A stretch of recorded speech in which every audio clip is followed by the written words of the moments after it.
Hi, my name is Hilary Unger from Perianth Interior Design in New York, and today I'm here to talk with you about living rooms and how to plan your living room.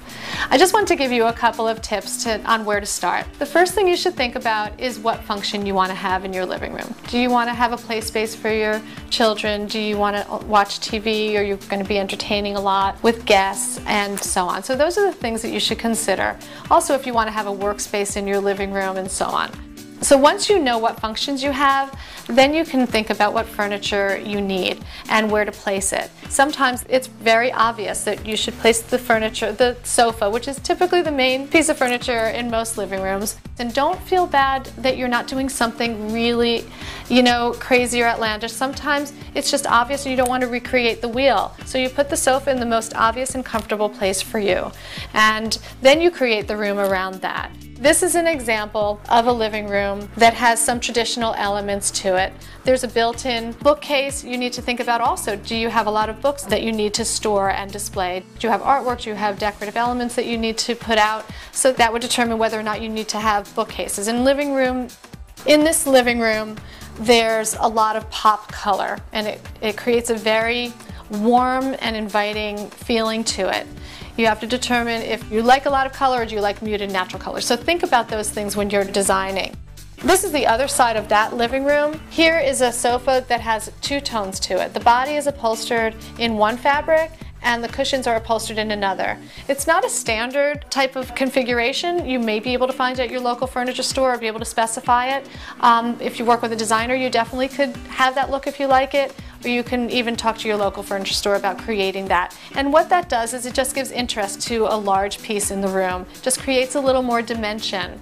It's just making it a little more custom to you. So when people walk into your home, it feels more custom. And what did you do here? What did you do there? Our living rooms are for living, and we spend a lot of time in them. And you really need to be comfortable in your space. It's amazing how our environment really affects us. So consider what look you want. If you want it to be more dark and den-like, library-like, or if you want it to be very light and airy.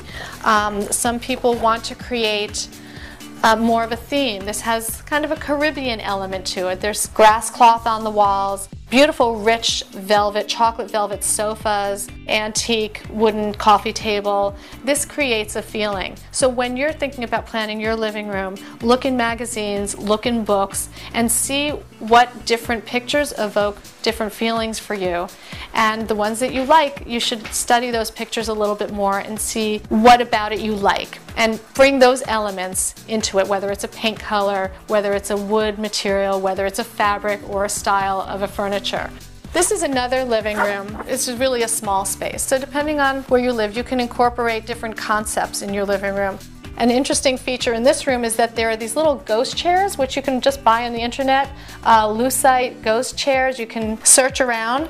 And since it's a small space, there's a lot of furniture in here. So putting another chair would have made it feel more cluttered. You can always use Lucite to make it disappear. So it's still there, but it gives you more space. So that's a very effective tool. Also, again in here, just when thinking about materials, this is a pop color, this orange color on the chair. So if you took that away, it becomes it's still a beautiful space, but maybe it's a little boring and not as interesting as if you have a pop color. When you're looking at your fabrics, whether you're in the store, whether you're working with a decorator, think about having your base colors and then being able to have a pop color with it. It makes your space much more interesting. So I hope those are very helpful tips for you.